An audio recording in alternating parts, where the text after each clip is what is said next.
bertumbuh melalui pencobaan.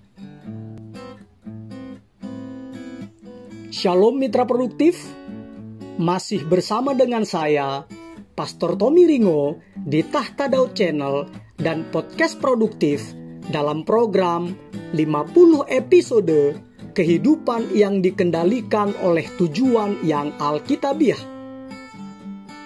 Untuk apa kita ada di dunia ini? Episode 26. Sebelum kita belajar bersama dan memulai perjalanan rohani yang mengasihkan ini, mari kita memperkatakan dan merenungkan firman Allah yang tertulis dalam surat Yakobus 1 ayat 12 yang berkata, "Berbahagialah orang yang bertahan dalam pencobaan, sebab apabila ia sudah tahan uji, ia akan menerima mahkota kehidupan yang dijanjikan Allah kepada barang siapa yang mengasihi Dia."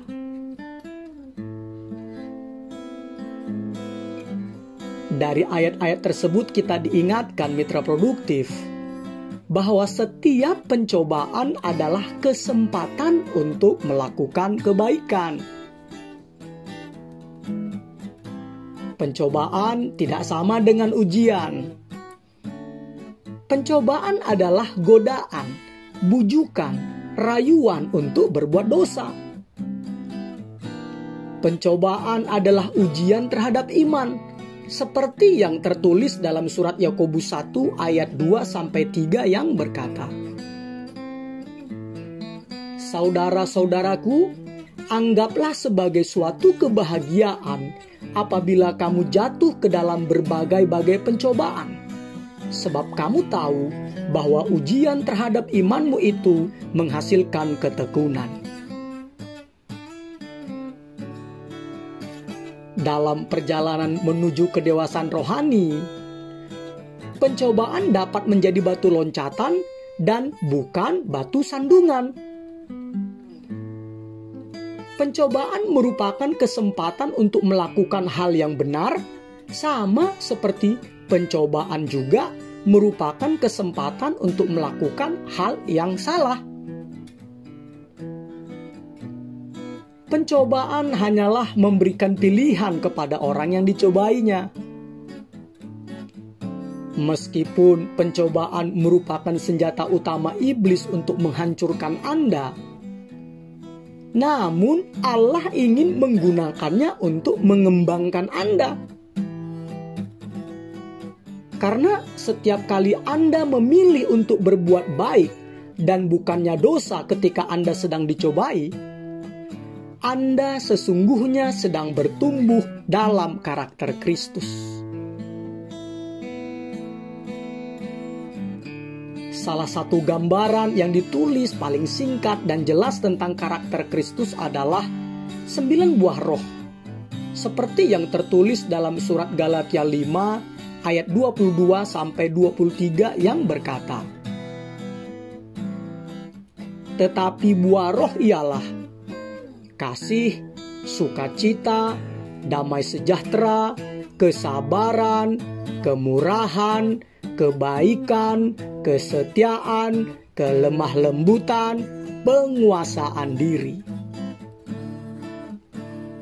Artinya, ketika Anda memiliki buah roh, berarti Anda memiliki karakter Kristus. Lalu bagaimana Roh Kudus menghasilkan ke-9 buah roh ini di dalam kehidupan Anda? Apakah Dia membuatnya secara instan? Apakah Anda akan bangun suatu hari dan tiba-tiba sudah memiliki sifat-sifat seperti itu? Tidak. Ingat, buah selalu matang secara perlahan-lahan, tidak secara instan. Allah mengembangkan buah roh dalam kehidupan Anda dengan mengizinkan Anda mengalami berbagai keadaan di mana Anda dicobai atau Anda tergoda atau digoda untuk mengungkapkan kualitas yang sebaliknya. Perkembangan karakter selalu melibatkan pilihan, dan pencobaan menyediakan kesempatan tersebut. Misalnya, Allah sedang mengajar kita tentang kasih, maka Allah akan menempatkan orang-orang yang tidak menyenangkan di sekeliling kita. Allah mengajarkan kita tentang sukacita sejati di tengah-tengah penderitaan ketika kita berpaling kepadanya. Allah mengembangkan damai sejahtera yang sesungguhnya di dalam kita, bukan dengan membuat semuanya berjalan seperti yang kita rencanakan, tetapi dengan mengizinkan terjadinya masa-masa yang kacau dan membingungkan. Jadi kesimpulannya mitra produktif adalah Allah memakai situasi yang berlawanan dari setiap 9 karakter buah roh untuk mengizinkan kita membuat pilihan. Anda tidak dapat menyatakan diri sebagai orang yang baik jika Anda belum pernah dicobai untuk menjadi jahat. Anda tidak dapat menyatakan diri sebagai orang yang setia jika Anda tidak pernah mendapatkan kesempatan untuk tidak setia. Integritas terbangun ketika Anda mengalahkan godaan untuk bersifat tidak jujur. Sekali saya katakan ya, integritas terbangun ketika Anda mengalahkan godaan untuk bersifat tidak jujur. Kerendahan hati bertumbuh ketika kita menolak untuk menjadi sombong. Dan ketekunan berkembang setiap kali Anda menolak menyerah terhadap pencobaan. Singkatnya, setiap kali Anda mengalahkan suatu pencobaan, maka Anda menjadi lebih serupa dengan Kristus.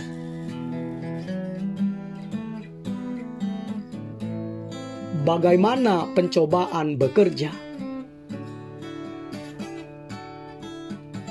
Adalah sangat membantu jika kita mengetahui bahwa sebetulnya iblis itu sepenuhnya dapat ditebak maksudnya.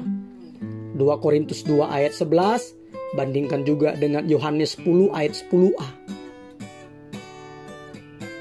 Iblis telah memakai strategi dan tipuan-tipuan kuno yang sama semenjak penciptaan, namun dengan cara pendekatan yang berbeda-beda.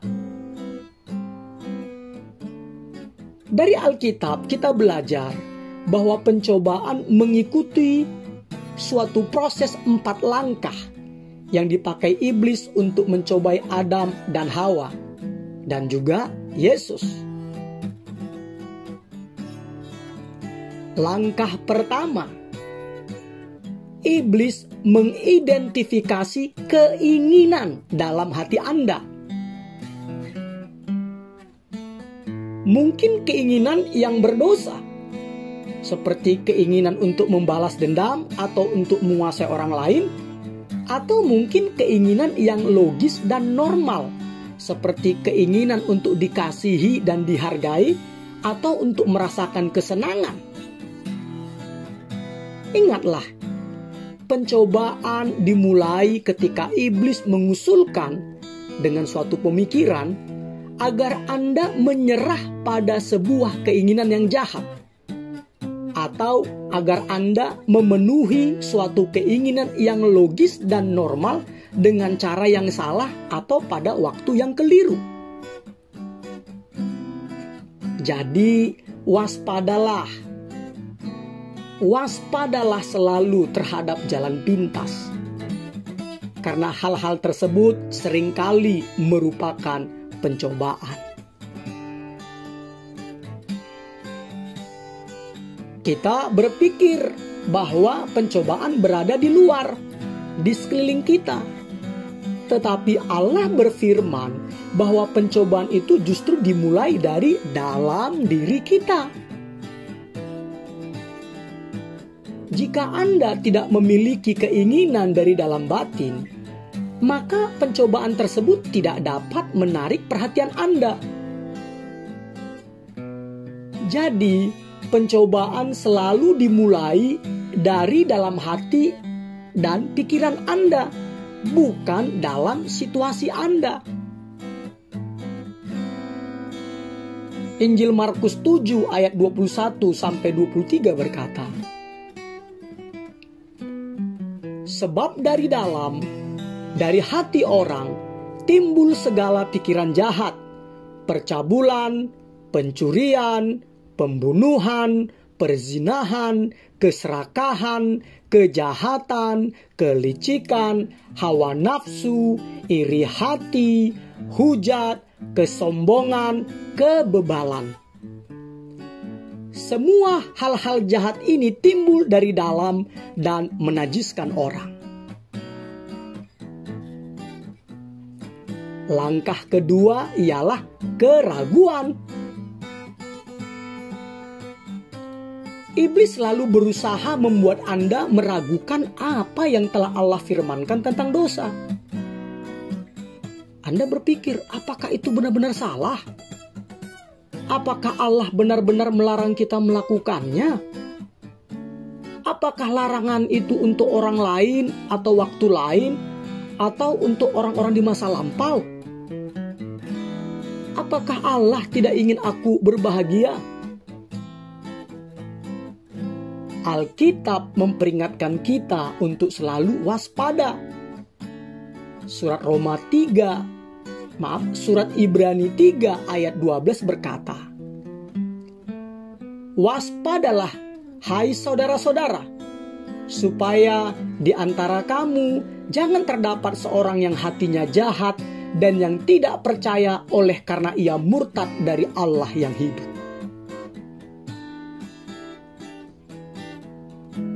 Langkah ketiga ialah tipu daya. Iblis tidak dapat mengatakan kebenaran, dan iblis disebut bapa segala dusta. Yohanes 8 ayat 44. Segala sesuatu yang dikatakan iblis kepada Anda tidaklah benar atau hanya setengah benar. Iblis selalu menawarkan dustanya untuk menggantikan apa yang telah Allah katakan di dalam firman-Nya. Iblis menipu dan memperdaya dengan mengatakan, engkau tidak akan mati, engkau akan menjadi bijaksana seperti Allah. Kamu bisa melakukannya dan lolos dengan selamat. Tidak ada yang tahu kok. Itu akan memecahkan masalahmu. Selain itu, semua orang melakukannya kok. Itu hanya dosa kecil. Tetapi mitra produktif, dosa kecil itu bagaikan hamil muda. Dengan berjalannya waktu, ia akan kelihatan dengan sendirinya. Bandingkan surat Yakobus 1 ayat 15. Langkah keempat ialah ketidaktaatan.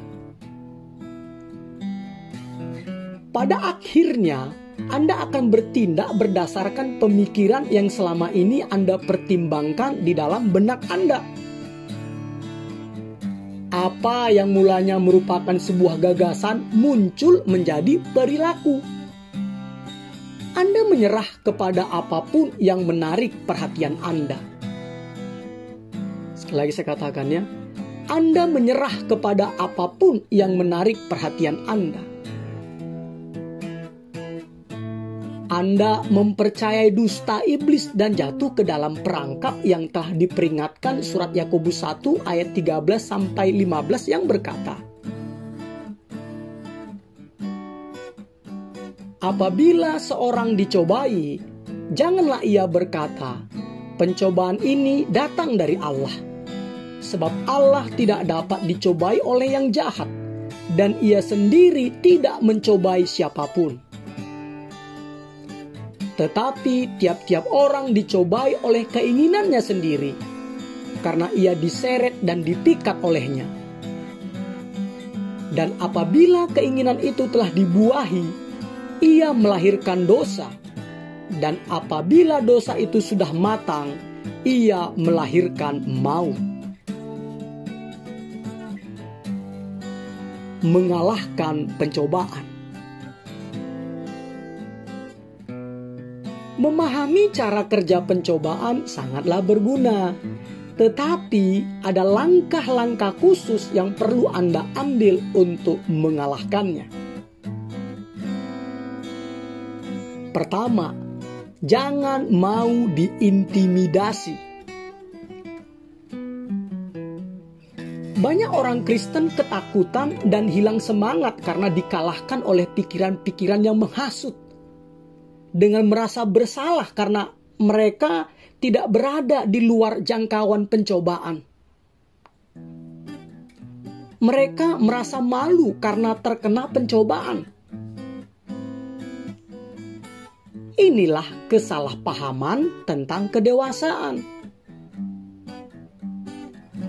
Anda tidak akan pernah bertumbuh tanpa pencobaan.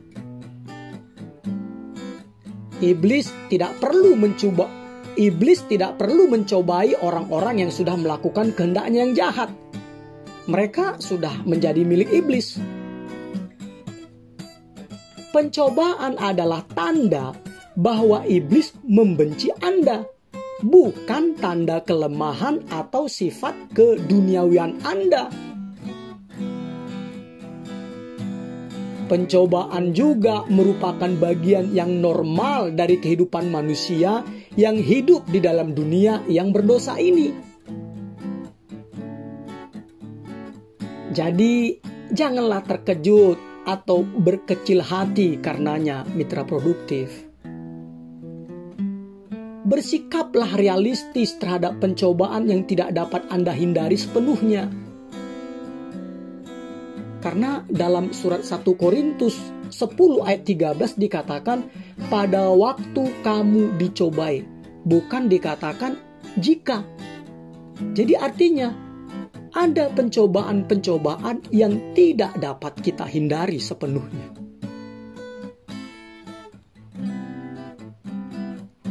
Mitra produktif,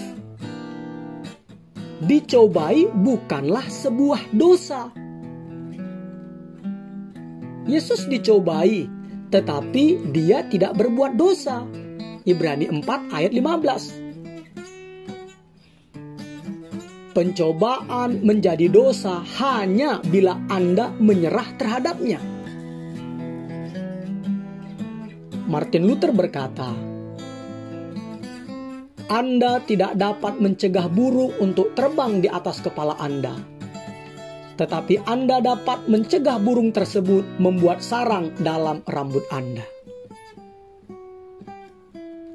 Artinya, Anda tidak dapat mencegah iblis untuk mengajukan godaan-godaan dalam pemikiran-pemikiran kepada Anda. Tetapi Anda dapat memilih untuk tidak memikirkannya atau bertindak mengikuti pemikiran tersebut. Misalnya, mitra produktif. Banyak orang tidak mengetahui perbedaan antara daya tarik fisik atau gairah seksual dengan hawa nafsu. Padahal, daya tarik fisik atau gairah seksual tidak sama dengan hawa nafsu. Allah menciptakan kita sebagai makhluk seksual. Dan hal itu baik adanya. Daya tarik dan gairah adalah respons yang spontan dan alami yang diberikan Allah terhadap kecantikan fisik. Sedangkan hawa nafsu adalah dorongan emosional yang kuat dengan berfantasi untuk melakukan dalam pikiran Anda apa yang ingin Anda lakukan dengan tubuh Anda. Anda dapat tertarik atau bahkan bergairah terhadap kecantikan fisik tanpa harus memilih untuk berbuat dosa dengan memuaskan hawa nafsu Anda.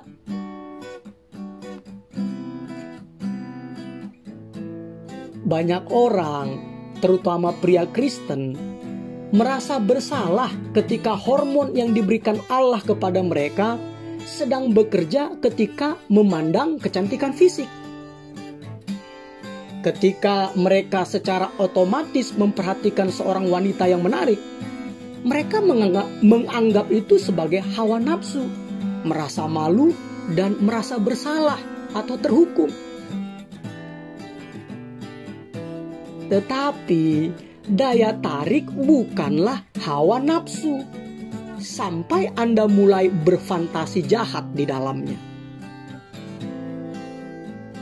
Jadi mitra produktif, jika si iblis menggoda Anda dengan hal-hal aneh atau dengan pikiran-pikiran jahat atau pikiran kotor, itu hanya untuk mengalihkan perhatian, itu hanya untuk membingungkan, dan itu hanya untuk membuat Anda malu.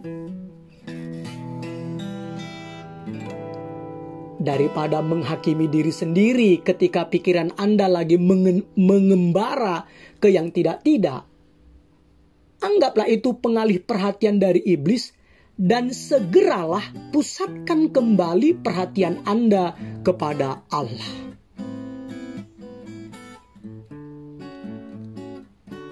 Kedua, kenali pola pencobaan terhadap Anda dan bersiaplah menghadapinya. Ada situasi-situasi tertentu yang membuat Anda lebih rentan terjatuh ke dalam pencobaan. Beberapa situasi akan membuat Anda tersandung dengan cepat, sementara yang lainnya tidak begitu mengganggu Anda. Situasi-situasi ini unik bagi kelemahan Anda, dan Anda perlu mengenalinya karena iblis pasti mengenalnya. Iblis tahu persis apa yang membuat Anda tergelincir, dan dia terus-menerus bekerja untuk memasukkan Anda ke dalam situasi-situasi tersebut. Makanya firman Allah dalam 1 Petrus 5 ayat 8 memperingatkan kita dengan berkata, "Sadarlah dan berjaga-jagalah. Lawanmu si iblis berjalan keliling sama seperti singa yang mengaum-ngaum dan mencari orang yang dapat ditelannya." Karena itu, tanyakan diri Anda sendiri. Tanyakan. Pertanyaannya adalah, hal apakah yang paling sering mencobaiku? Sekkah? Uang atau kekayaankah? Jabatankah? Pengakuankah? Atau popularitas? Tanyakan lagi kepada diri Anda, kenapa saya bisa dicobai dalam hal itu? Dilecehkan secara seksual, menonton atau melihat gambar dan film porno, kemiskinan, direndahkan, atau karena disepelekan? Tanyakan diri Anda sendiri, kapankah saya paling sering dicobai? Tanyakan, di mana saya paling sering dicobai? Di tempat kerja, di rumah pacar atau tetangga, di tempat kos, di tempat olahraga, di tempat hiburan, atau di tempat penginapan. Tanyakan juga, siapa yang bersamaku ketika aku paling sering dicobai? Teman, rekan kerja, sekelompok orang asing, atau ketika saya sendirian? Tanyakan juga, bagaimana biasanya perasaan saya ketika saya paling banyak dicobai? Mungkin ketika Anda lelah atau kesepian, atau bosan, atau sedih, atau tertekan. Mungkin ketika perasaan Anda terluka, atau marah, atau khawatir, atau setelah sebuah keberhasilan besar. Anda perlu mengenali pola khas pencobaan Anda dan selanjutnya bersiap menghindari situasi tersebut sebisa mungkin. Bukan lari dari masalah maksud saya, tetapi menghindari pencobaan atau godaan. Alkitab berulang-ulang menyuruh kita untuk mengantisipasi dan siap menghadapi pencobaan. Injil Matius 26 ayat 41 berkata, "Berjaga-jagalah dan berdoalah supaya kamu jangan jatuh ke dalam pencobaan. Roh memang penurut, tetapi daging lemah." Silahkan baca juga Efesus 6 ayat 10-18, 1 Tesalonika 5 ayat 6 dan 8, 1 Petrus 5 ayat 8. Bahkan surat Efesus 4 ayat 27 berkata, "Dan janganlah beri kesempatan kepada iblis." Singkatnya, mitra produktif, perencanaan yang bijaksana mengurangi pencobaan. Sekali lagi saya katakan ya, perencanaan yang bijaksana mengurangi pencobaan. Silahkan baca Amsal 4 ayat 23-27, Amsal 16 ayat 17.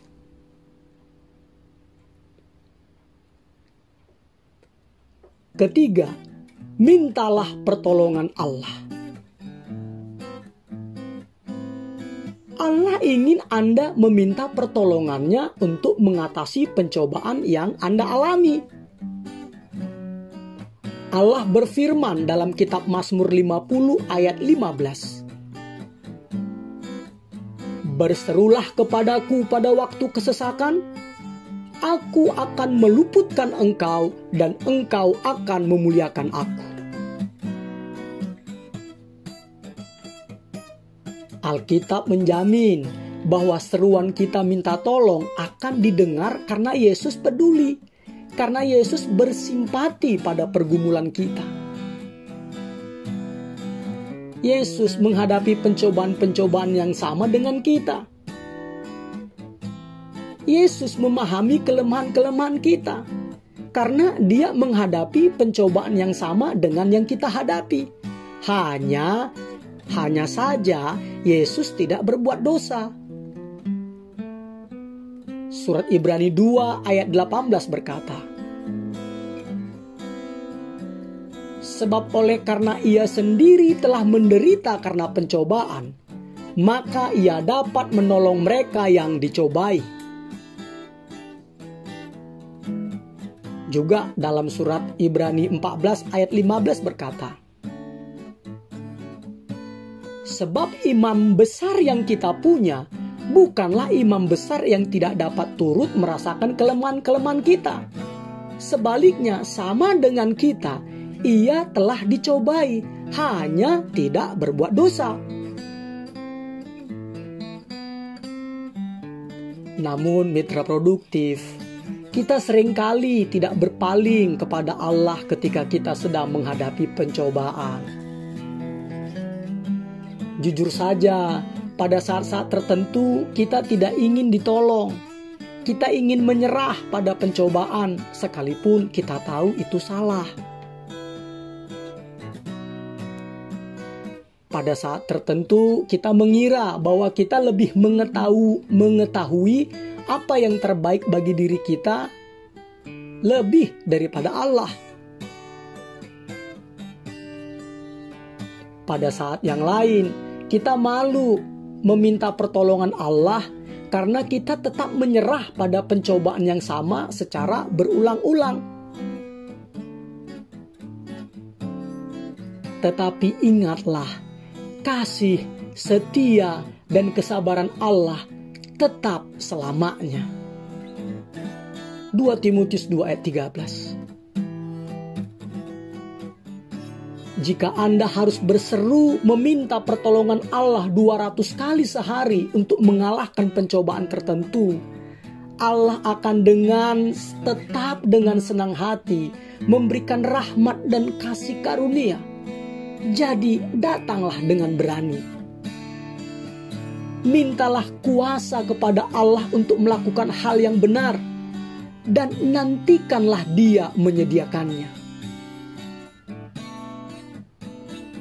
Firman Allah berkata dalam surat Ibrani 4 ayat 16.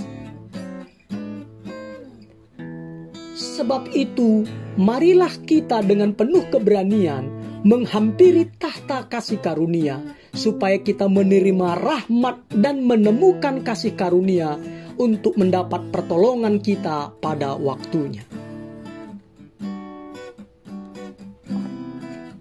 Kesimpulannya, mitra produktif, pencobaan-pencobaan membuat kita seharusnya terus bergantung kepada Allah.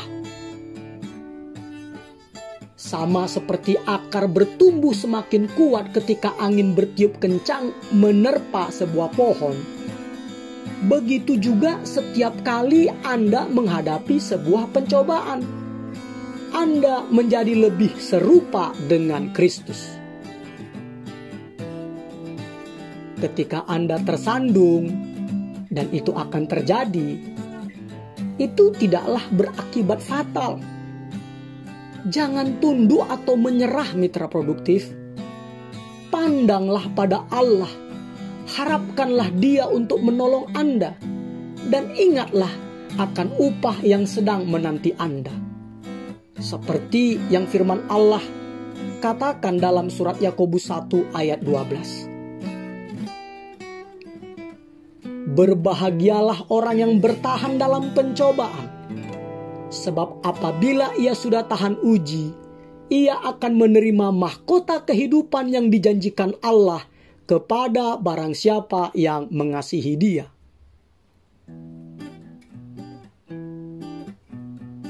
Episode 26. Berpikir dan merenungkan tujuan hidup saya. Nilai-nilai atau prinsip-prinsip yang harus dipikirkan dan direnungkan. Setiap pencobaan adalah kesempatan untuk melakukan kebaikan. Ayat untuk diingat, Ibrani 1 ayat 12. Berbahagialah orang yang bertahan dalam pencobaan, sebab apabila ia sudah tahan uji, ia akan menerima mahkota kehidupan yang dijanjikan Allah kepada barang siapa yang mengasihi Dia. Pertanyaan untuk dipikirkan dan didiskusikan. Kualitas karakter seperti Kristus yang manakah yang bisa saya kembangkan dengan mengalahkan pencobaan yang sering saya hadapi? Immanuel, Allah menyertai kita mitra produktif. Amin.